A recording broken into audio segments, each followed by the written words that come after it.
میرے بزرگوں،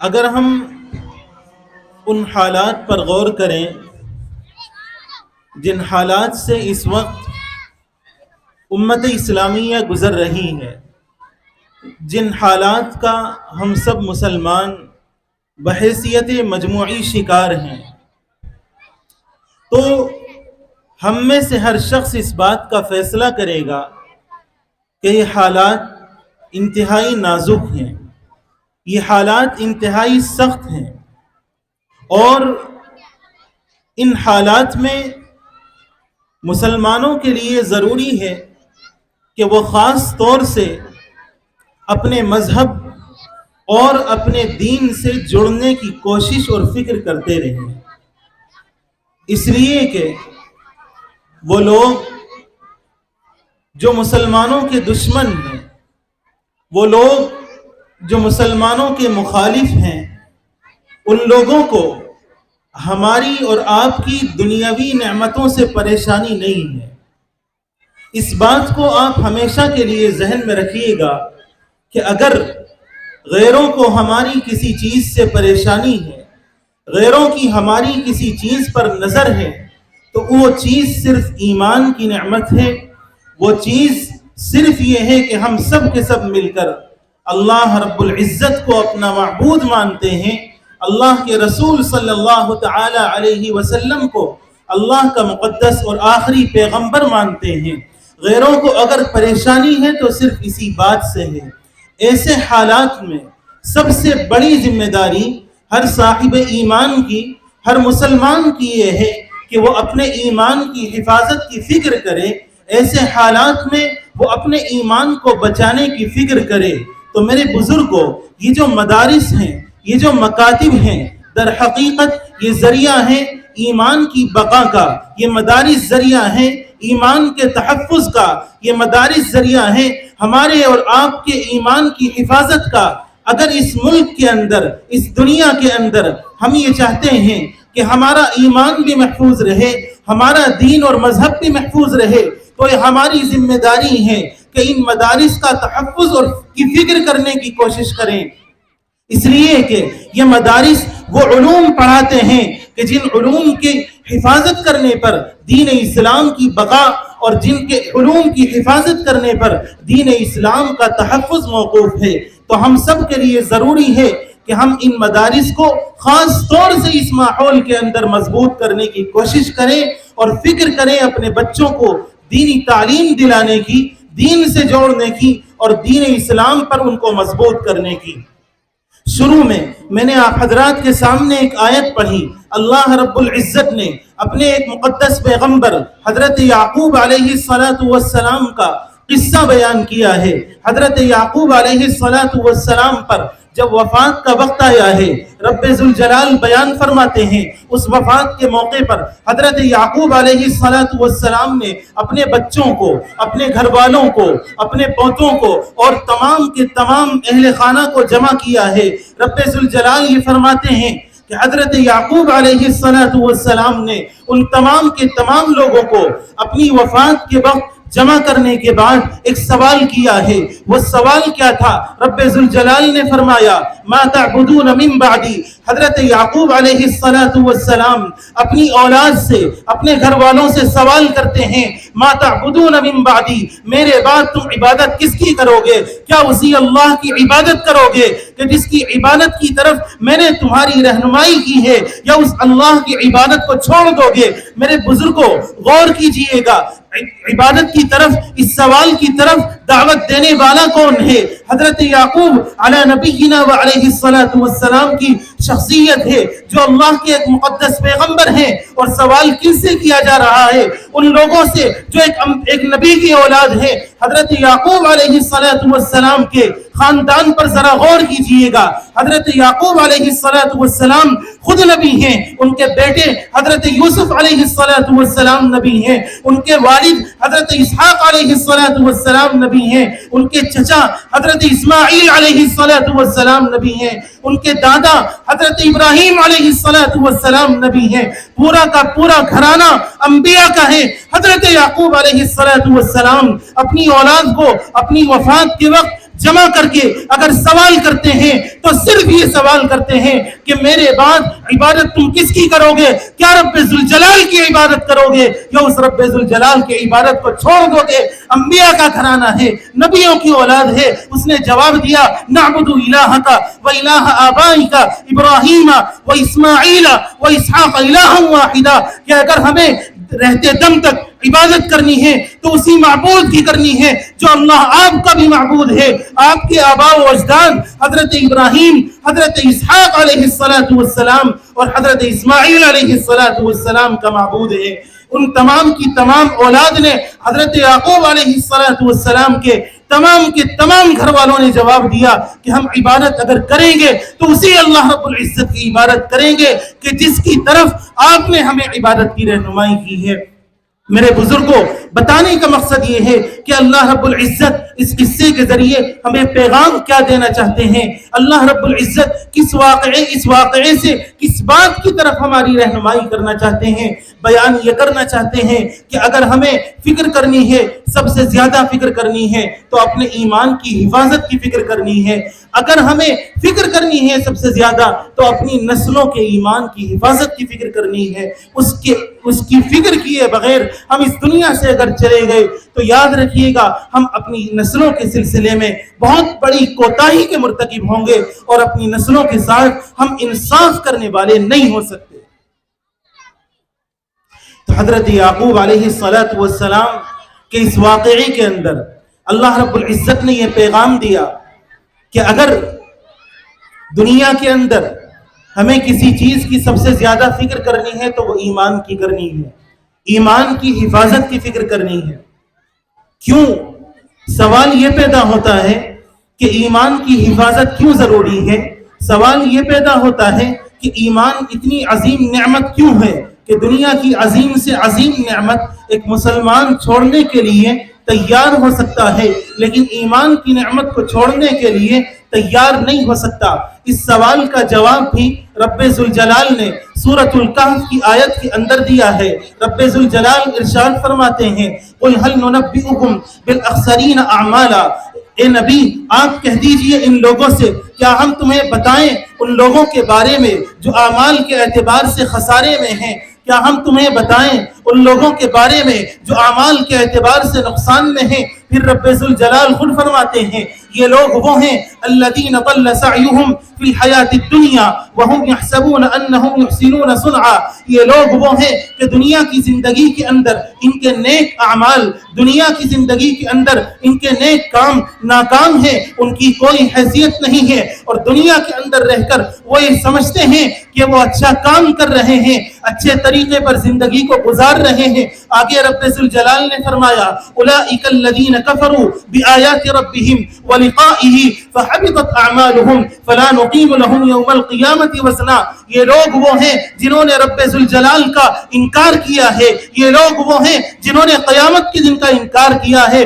فحبطت اعمالہم, تو ان کے اعمال بیکار ہیں. ولا نقیم لہم یوم القیامۃ وزنا, قیامت کے دن ان کے اعمال کی کوئی حیثیت کوئی وزن رب ذوالجلال کی بارگاہ میں نہیں ہو سکتی. اس لیے کہ اس دنیا کے اندر انہوں نے اچھے کام بھی کیے, اپنے خیال کے اعتبار سے انہوں نے اپنے کردار کو بھی اچھا بنایا, لیکن وہ ایمان کی نعمت ان کے دلوں کے اندر موجود نہیں تھی. رب ذوالجلال نے صراحت کے ساتھ بیان کر دیا لا نقیم لہم یوم القیامۃ وزنا, قیامت کے دن ان کے کسی نیک عمل کی کوئی حیثیت کوئی وزن نہیں لگایا جا سکتا, اس لیے کہ دل کے اندر ایمان کی نعمت موجود نہیں ہے. تو گویا پتہ یہ چلا کہ اس دنیا کے اندر بھی ایمان سب سے عظیم نعمت ہے اور آخرت کے اندر تمام نیک کاموں کی قبولیت کا مدار اسی ایمان کی نعمت پر ہے.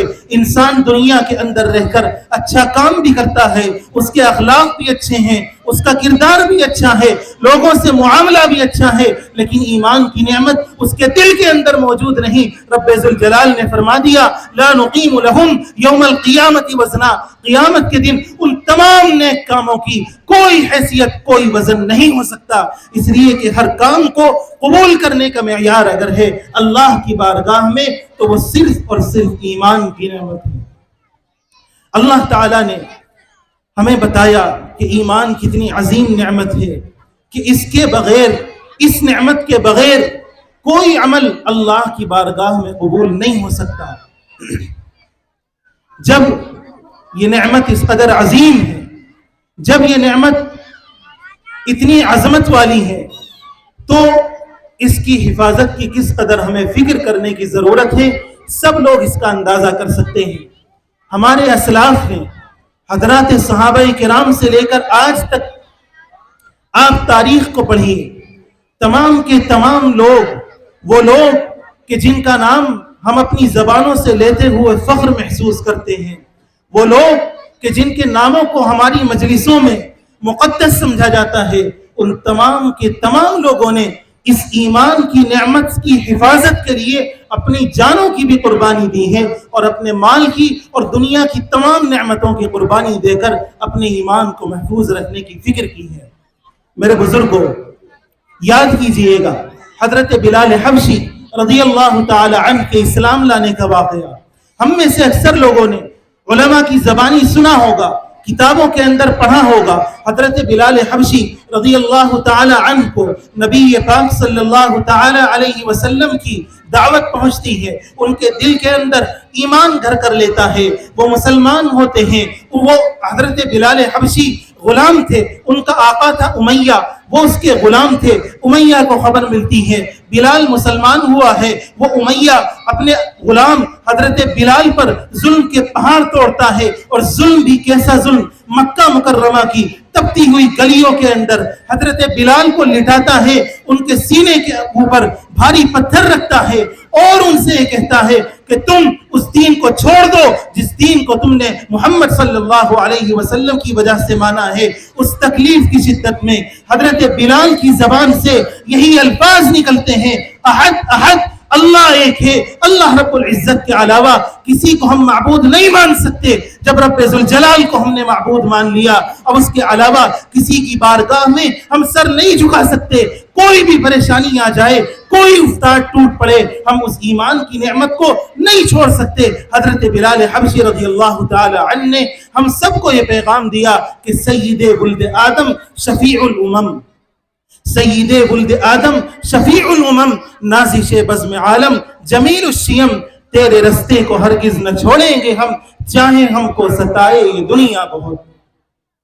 اسی طریقے سے ایک بہت مشہور صحابی ہے، آپ حضرات نے نام سنا ہوگا، حضرت خبیب بن عدی رضی اللہ تعالی عنہ کا۔ حضرت خبیب بن عدی رضی اللہ تعالی عنہ کے ساتھ یہ واقعہ پیش آتا ہے کہ ایک موقع پر ان کو کفار پکڑ لیتے ہیں، گرفتار کر لیتے ہیں، اور پکڑ کر مکہ مکرمہ میں لے جاتے ہیں۔ ہجرت کے بعد کا واقعہ ہے۔ حضرت خبیب بن عدی رضی اللہ تعالی عنہ گرفتار ہو جاتے ہیں۔ اب تمام کے تمام کفار پروگرام بناتے ہیں کہ ان کو پھانسی دینی ہے، پھانسی کے تختے پر ان کو چڑھانا ہے۔ چنانچہ تمام مکہ مکرمہ کے بچوں کو، عورتوں کو، بوڑھوں کو، جوانوں کو، سب لوگوں کو جمع کیا گیا ایک میدان کے اندر۔ حضرت خبیب بن عدی رضی اللہ تعالی عنہ کو پھانسی کے پھندے پر لے جایا جانے لگا۔ اسی دوران کفار میں سے ایک شخص آگے بڑھتا ہے، حضرت خبیب بن عدی رضی اللہ تعالی عنہ کے پاس آتا ہے اور یہ کہتا ہے اتحب ان یکون محمد مکانک وانت جالس فی بیتک، اے خبیب کیا تم اس وقت اس بات کو پسند کرو گے کہ حضرت محمد تمہاری جگہ پر آ جائیں اور تم اپنے گھر میں آرام سے اور اطمینان سے بیٹھے رہو؟ حضرت خبیب بن عدی رضی اللہ تعالی عنہ کو پھانسی کے تختے پر لے جایا جا رہا ہے۔ اس دوران ان سے ایک کافر یہ سوال کرتا ہے کہ کیا تم اس بات کو پسند کرو گے کہ محمد صلی اللہ علیہ وسلم کو تمہاری جگہ ہم پھانسی پر چڑھا دیں اور تمہیں اپنے گھر پر واپس بھیج دیں؟ اس صحابی رسول کا جواب سنیے گا کہ جس کے دل کے اندر ایمان کی نعمت موجود تھی. حضرت خبیب بن عدی رضی اللہ تعالی عنہ جواب دیتے ہیں واللہ ما احب ان یشاک محمد بشوکۃ وانا جالس فی بیتی. خدا کی قسم میں اس بات کو پسند نہیں کر سکتا کہ محمد عربی صلی اللہ تعالی علیہ وسلم کے مبارک پاؤں میں مبارک پیر میں ایک چھوٹا سا کانٹا بھی چبھ جائے اور خبیب بن عدی اپنے گھر میں آرام سے بیٹھا ہو. میرا دل اس بات کو گوارا نہیں کر سکتا نبی پاک کے پیر میں کانٹا چبھے اور خبیب آرام سے ہو. تم پھانسی کی بات کرتے ہو, مجھے پھانسی پر چڑھا دو, لیکن نبی پاک صلی اللہ تعالی علیہ وسلم کو ذرا سی تکلیف پہنچے خبیب بن عدی اس کو برداشت نہیں کر سکتا. غور کیجئے گا, پھانسی کے تختے پر اس شخص کو, اس صحابی رسول کو, اس عظیم شخص کو چڑھایا جاتا ہے, لیکن وہ عظیم شخص اس موقع پر بھی اپنے ایمان کی اس طریقے سے حفاظت کرتا ہے, کفار کے سامنے ڈٹ کر یہ جواب دیتا ہے کہ میرے دل کے اندر ایمان کی جو نعمت ہے, میرے دل کے اندر نبی پاک صلی اللہ تعالی علیہ وسلم کی جو قدر ہے, میں اس کو نہیں چھوڑ سکتا. تم مجھے چاہے جان سے ہاتھ دھونے پڑے, تمہاری وجہ سے چاہے مجھے جان سے جانا پڑے, لیکن میں اس ایمان کی نعمت کو نہیں چھوڑ سکتا جو محمد عربی صلی اللہ تعالی علیہ وسلم سے مجھے ملی ہے. اور اللہ رب العزت نے اس نعمت سے حضور پاک صلی اللہ تعالی علیہ وسلم کے صدقے میں مجھے نوازا ہے. تو میرے بزرگوں, تاریخ کے اندر پڑھتے چلے جائیں, دیکھتے چلے جائیں, حضرات صحابہ کرام نے اور ان کے بعد تابعین نے, تبع تابعین نے, اور ان کے بعد تمام کے تمام لوگوں نے, بڑے بڑے لوگوں نے اپنی قربانیاں پیش کی. کیوں پیش کی؟ صرف اسی ایمان کی نعمت کو بچانے کے لیے, اسی ایمان کی نعمت کو محفوظ رکھنے کے لیے.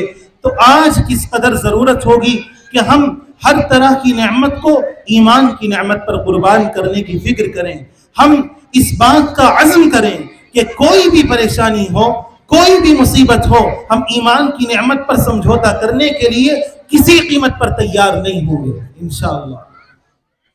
آج صورتحال یہ ہے, ایک زمانہ تھا کہ جب مقررین اپنی تقریروں میں, واعظین اپنے وعظ میں, اور تقریر کرنے والے اپنے خطبوں کے اندر بہت جوش میں اس بات کو کہتے تھے کہ ایک مسلمان سب کچھ برداشت کر سکتا ہے لیکن ایمان سے سمجھوتا برداشت نہیں کرتا.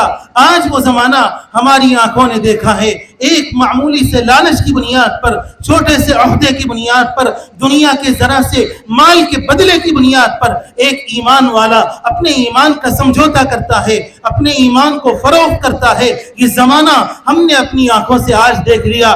آپ میں سے ہر شخص اس زمانے کے بارے میں جانتا ہے. تو میرے بزرگوں, اس ایمان کی حفاظت کی فکر خاص طور سے اس زمانے کے اندر اس لیے ضروری ہے کہ ایک موقع پر نبی پاک صلی اللہ تعالی علیہ وسلم نے اس بات کو بیان فرمایا تھا کہ ایک زمانہ ایسا آئے گا یصبح الرجل مؤمنا ویمسی کافرا. صبح کے وقت ایک بندہ, ایک مسلمان صاحب ایمان ہوگا, شام ہوتے ہوتے ایمان سے ہاتھ دھو بیٹھے گا.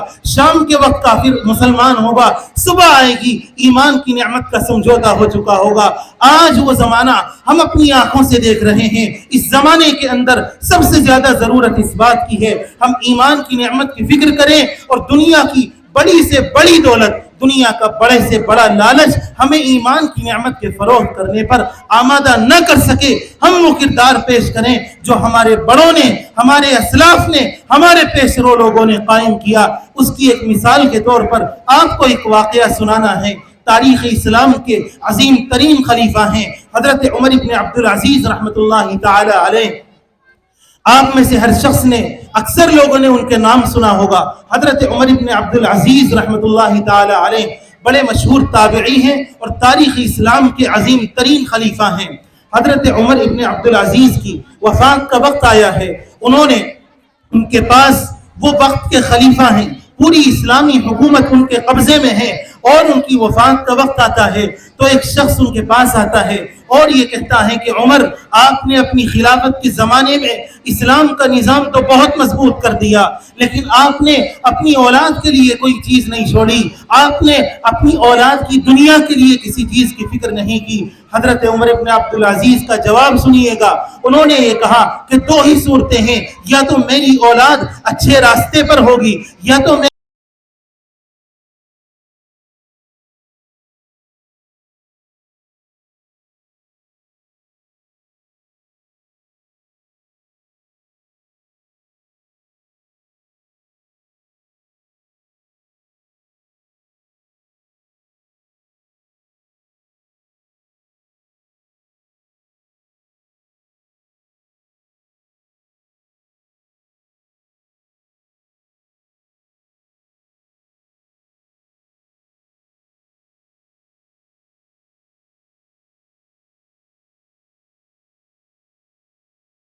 راحت میں اور دنیا کی لذتوں میں کام آئے۔ اگر میری اولاد اچھی نہیں ہے تو میں نہیں چاہتا کہ میرا مال ان کی عیش و عشرت میں مدد کا ذریعہ بنے۔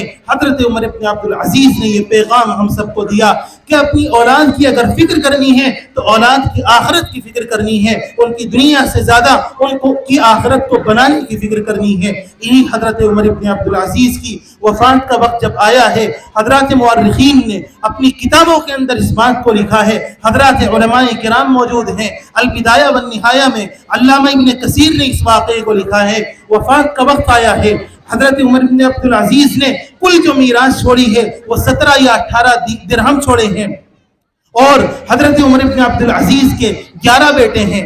وفات ہوئی، ان کی قبر کی جگہ خریدی گئی 5 درہم میں، اسی طریقے سے 4 سے 5 درہم میں تجہیز و تکفین کا سامان پورا ہوا۔ گویا آدھے سے زیادہ رقم، آدھے سے زیادہ درہم ان کی وفات کے بعد کی رسومات میں خرچ ہو گئے، صرف 9 درہم باقی بچے۔ اولاد 11 ہیں، درہم 9 ہیں، میراث میں ایک بیٹے کو بھی پورا درہم نہیں ملتا ہے۔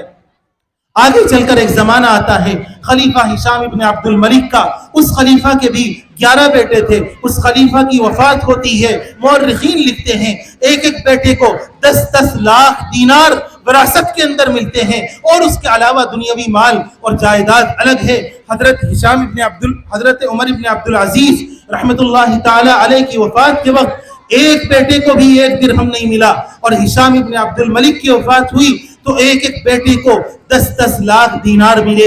یہ دنیا کی بات ہے، ذرا غور کیجئے گا آگے چل کر کیا واقعہ ہوتا ہے۔ ایک بہت مشہور بزرگ اس زمانے کے خلیفہ ابو جعفر منصور کے پاس آتے ہیں اور اس کو نصیحت کرتے ہیں۔ منصور ان سے یہ کہتا ہے کہ آپ مجھے نصیحت کیجئے گا۔ وہ شخص آ کر کہتے ہیں اعیذک بما رأیت ام بما سمعت، میں اپنے دیکھے ہوئے واقعے سے نصیحت کروں یا ایسا واقعہ بتاؤں جو میں نے اپنے کانوں سے سنا ہے، اپنی آنکھوں سے دیکھا نہیں ہے۔ منصور یہ کہتا ہے جو واقعہ تم نے اپنی آنکھوں سے دیکھا ہے وہ واقعہ میرے سامنے بیان کرو۔ اب مقاتل یہ گفتگو کرتے ہیں کہ منصور، ہم سے پہلے 2 خلیفاؤں کے نمونے گزرے ہیں، ایک عمر ابن عبدالعزیز کا نمونہ ہے، ان کی وفات کے وقت 9 درہم ان کی میراث میں تھے، 11 بیٹے ان کے موجود تھے، ایک بیٹے کو بھی 1 درہم میراث میں پورا نہیں ملا۔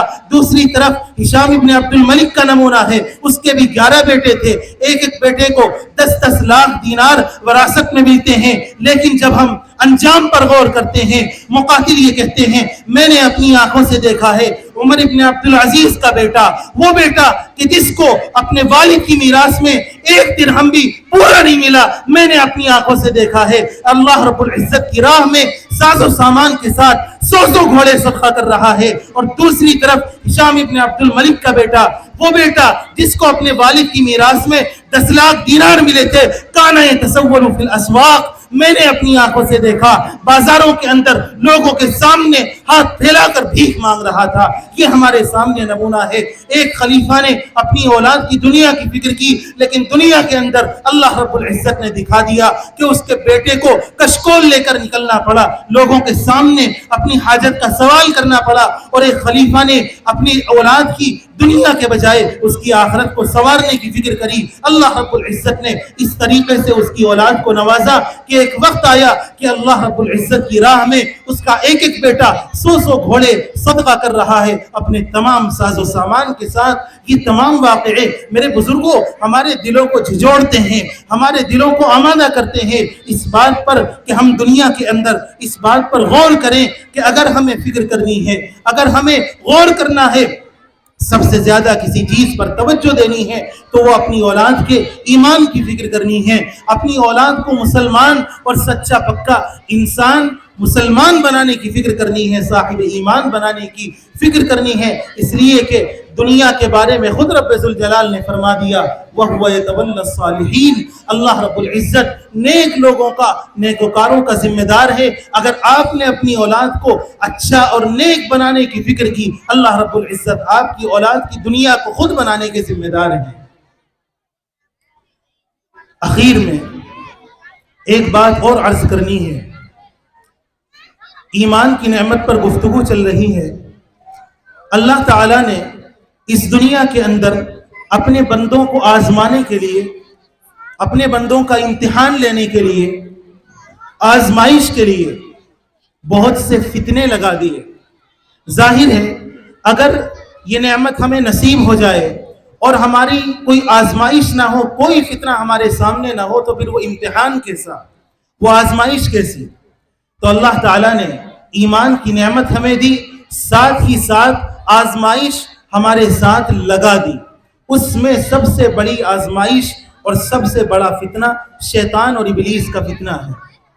اللہ رب العزت نے، آپ سب جانتے ہیں، حضرت آدم علیہ السلام کو جب جنت سے دنیا میں بھیجا، اس کا سبب جو ہوا وہ ابلیس بنا۔ اس موقع پر حضرت آدم علیہ السلام کی پیدائش کے موقع پر اللہ رب العزت نے تمام فرشتوں کو حکم دیا، تمام وہاں پر موجود اپنی مخلوقات کو حضرت آدم علیہ السلام کے سامنے سجدہ کرنے کا۔ سب لوگوں نے سجدہ کیا الا ابلیس، ابلیس نے سجدہ نہیں کیا، وہ راندہ درگاہ ہو گیا۔ اللہ رب العزت نے اس کو اپنی بارگاہ سے نکال دیا۔ آپ سب جانتے ہیں اس موقع پر ابلیس نے اللہ کی بارگاہ میں ایک چیز کا عہد لیا، اللہ سے ایک چیز کی گزارش کی اور اللہ نے وہ گزارش قبول کر لی۔ ابلیس نے یہ کہا کہ مجھے قیامت تک کی زندگی دے دیجئے، اللہ تعالیٰ نے قبول کر لیا۔ اس موقع پر ابلیس کا قول رب ذوالجلال نے قرآن کریم کے اندر نقل کیا ہے، لَأُغْوِيَنَّهُمْ أَجْمَعِينَ، کہ میں اب آپ کے تمام بندوں کو، حضرت آدم علیہ السلام کی نسل جو اس دنیا کے اندر چلے گی، ان تمام کے تمام لوگوں کو گمراہ کرنے کی ہر ممکن کوشش کروں گا، ان کو سیدھے راستے سے ہٹانے کی اپنی بھرسک کوشش کروں گا اور ان کو سیدھی راہ پر آنے نہیں دوں گا۔ یہ ابلیس نے اللہ رب العزت کے سامنے کہا۔ چنانچہ ابلیس کا یہ فتنہ ہم میں سے ہر شخص کے ساتھ لگا ہوا ہے۔ اگر ہم غور کریں، ابلیس کا فتنہ صرف ان لوگوں کے ساتھ نہیں ہے جو دنیا کے اندر گناہوں کے اندر زندگی گزارتے ہیں، بلکہ میرے بزرگوں یاد رکھیے گا، جو لوگ اچھے طریقے پر زندگی گزارتے ہیں ان کے ساتھ بھی یہ فتنہ لگا ہوا ہے۔ تاریخ اسلام کی عظیم ترین شخصیت ہیں حضرت امام احمد بن حنبل علیہ الرحمہ، ان کا واقعہ کتابوں کے اندر مذکور ہے۔ حضرت امام احمد بن حنبل کون ہیں؟ آپ سب جانتے ہوں گے۔ حضرت امام احمد بن حنبل وہ شخصیت ہیں جن کے بارے میں ان کے استاد امام شافعی علیہ الرحمہ یہ کہتے ہیں، لقد ترکت بغداد وما خلفت فيها احدا اورع ولا اعلم ولا اتقى من احمد بن حنبل، کہ میں نے بغداد کو اس حال میں چھوڑا ہے کہ میں نے وہاں امام احمد بن حنبل سے بڑا متقی، پرہیزگار اور ان سے بڑا کوئی عالم، کوئی زاہد نہیں چھوڑا۔ سب سے بڑا زاہد، سب سے بڑا عالم، سب سے بڑا متقی اگر کوئی ہے تو وہ احمد بن حنبل ہے۔ یہ احمد بن حنبل، ان کا واقعہ کتابوں کے اندر مذکور ہے کہ جب ان کی وفات کا وقت قریب آتا ہے، ان پر نزع کی کیفیت طاری ہوتی ہے، گھر والے ان کو کلمے کی تلقین کرتے ہیں، گھر والے ان کے سامنے بیٹھ کر کلمے کا ورد کرتے ہیں اور ان کے سامنے بیٹھ کر یہ چاہتے ہیں کہ ان کی زبان سے کلمہ جاری ہو۔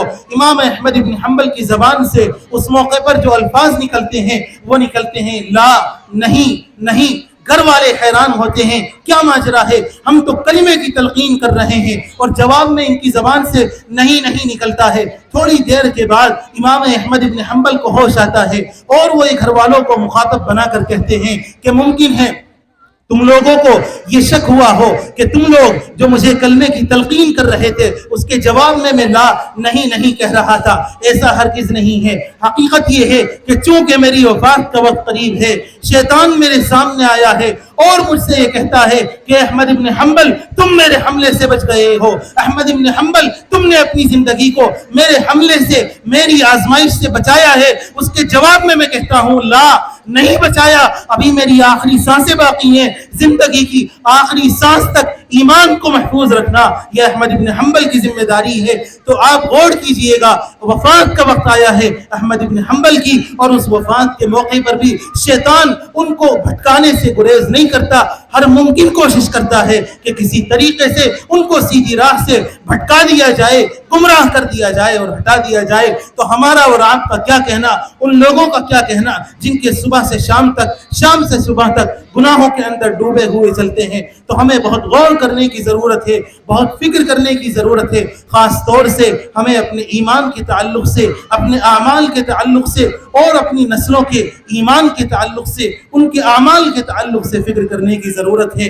اگر ہم اس چیز کی فکر کریں گے تو اللہ رب العزت کے اس حکم پر عمل کرنے والے بنیں گے جو رب ذوالجلال نے سورہ تحریم کے اندر فرمایا یا ایھا الذین آمنوا قوا انفسکم واہلیکم نارا. اے ایمان والو اپنے آپ کو بھی اور اپنے گھر والوں کو بھی ایمان کی نعمت دے کر جہنم سے بچانا ہے, جہنم سے محفوظ رکھنا. یہ ذمہ داری آپ کی ہے, اپنے آپ کو بھی اور اپنی اولاد کو بھی. اگر کوئی شخص اپنے آپ کو تو دیندار کر لیتا ہے, اپنی زندگی کو صحیح کر لیتا ہے, اپنی اولاد کے ایمان کی فکر نہیں کرتا, رب ذوالجلال کے حکم پر عمل کرنے والا نہیں ہوگا. خداوند قدوس نے کہا ہے اپنے آپ کو بھی جہنم سے بچانا ہے, اپنی اولاد کو بھی جہنم سے بچانا ہے. آخر میں آ کر یہ بات کہنی ہے کہ جہنم سے بچانے کا ذریعہ اور سبب صرف یہ ہو سکتا ہے کہ ہم اپنی اولاد کو بچپن سے دین کی تعلیم سے روشناس کرانے کی فکر کریں. اگر بچپن سے ہم نے اپنے بچوں کے دلوں میں قرآن کی نعمت نہیں ڈالی, علم دین کی نعمت نہیں ڈالی, دین کی مقدس چیزوں کا تقدس ان کے دلوں کے اندر نہیں بٹھایا, تو پھر آپ یہ نہ سمجھیں کہ بڑے ہو کر یہ تمام چیزیں ان کے اندر پیدا ہوں گی. ایسا نہیں ہو سکتا. بچپن سے اس بات کی فکر کرنی ہے کہ دین کے اعتبار سے جو چیزیں ہمارے لیے ضروری ہیں, آپ دنیاوی تعلیم دلائیں, کوئی اس کو منع نہیں کرتا. صرف کہنا یہ ہے کہ ترجیح کی جب بات آتی ہے تو دین کو دنیا پر مقدم کیجئے. اگر دین اور دنیا میں ٹکراؤ ہوتا ہے, تعارض ہوتا ہے, کہنا صرف یہ ہے کہ آپ کو دین کو مقدم رکھنا ہے. آج صورتحال یہ ہے کہ مسلمان صاحب ایمان اپنے دل کے اندر ایمان کی نعمت تو محفوظ رکھتا ہے, لیکن اپنی اولاد کی دنیاوی چیزوں پر خوش ہوتا ہے, دین کے تعلق سے اسے کوئی فکر نہیں ہوتی. آج کے مشہور عالم شیخ الاسلام حضرت مولانا مفتی محمد تقی عثمانی دامت برکاتہم العالیہ نے خود اپنی گفتگو میں اس بات کو ذکر کیا کہ ہمارے ایک متعلق میرے پاس آئے اور وہ یہ کہنے لگے کہ میں آج بہت خوش ہوں. ان متعلق کے بارے میں, ان صاحب کے بارے میں حضرت مفتی تقی عثمانی فرماتے ہیں بے پناہ دیندار تہجد گزار وہ آدمی ہیں, اور آ کر میرے پاس یہ کہتے ہیں کہ میں بہت خوش ہوں. میں نے پوچھا کیا وجہ ہے, کیوں اس قدر خوش ہو؟ کہنے لگے کہ میرے بچے کا کیریئر بن گیا, میرے بچے کا مستقبل بن گیا, آج اس کو نوکری مل گئی, لیکن تھوڑا سا مسئلہ یہ ہے کہ وہ بے دین ہو گیا. حضرت مفتی تقی صاحب فرماتے ہیں کہ میرے دل کے اندر ایک عجیب کیفیت طاری ہو گئی, لرزہ طاری ہو گیا کہ خود صاحب ایمان ہے, خود دیندار ہے, بچہ بے دین ہوا, دنیا کی فکر کی, اس کے اعتبار سے اگر وہ اچھا ہو گیا تو پھر وہ یہ سمجھتا ہے کہ میرے بچے کا کیریئر بن گیا. آپ غور کیجئے ہمارے مسلمانوں کے معاشرے کے اندر کیا یہی صورتحال نہیں ہے؟ یہی صورتحال ہمارے سامنے ہے کہ ہم دنیا کے اعتبار سے بچوں کی فکر کرتے ہیں, لیکن دین کے اعتبار سے, دینی تعلیم کے اعتبار سے, دینی کاموں کے اعتبار سے ان کو سیدھی راہ پر لانے کی اور ان کی فکر کرنے کی کوئی کوشش نہیں کرتے. کہنا صرف یہی ہے کہ دنیا کے اندر اللہ رب العزت نے جتنی نعمتیں ہمیں دی ہیں ان میں سب سے عظیم نعمت یہ ایمان کی نعمت ہے, اور اس نعمت کے بغیر آخرت کے اندر انسان کا کوئی عمل قابل قبول نہیں ہو سکتا. تو ہماری سب سے بڑی ذمہ داری اس ایمان کی نعمت کو بچانا ہے, اور اس ایمان کی نعمت کو بچانے میں آزمائشیں بھی آئیں گی, فتنے بھی آئیں گے, ابتلاءات بھی آئیں گی. ان تمام آزمائشوں کے اندر ثابت قدم رہنا یہ مسلمان کی ذمہ داری ہے. ان تمام آزمائشوں میں کھڑا رہنا, جمے رہنا, اپنے ایمان کی نعمت کو اپنے سینے سے لگائے رکھنا یہ ایک صاحب ایمان کی ذمہ داری ہے, اور ساتھ ساتھ اپنی اولاد کے ایمان کو بچانے کی فکر کرنا یہ صاحب ایمان کی ذمہ داری ہے. اللہ رب العزت ہم سب کو عمل کی توفیق نصیب فرمائے, سیدھی راہ پر چلنے کی, اور ہم سب کو اپنے ایمان کی اور اپنے بچوں کے ایمان کی حفاظت کی فکر عطا فرمائے. آمین. وآخر دعوانا ان الحمد للہ رب العالمین.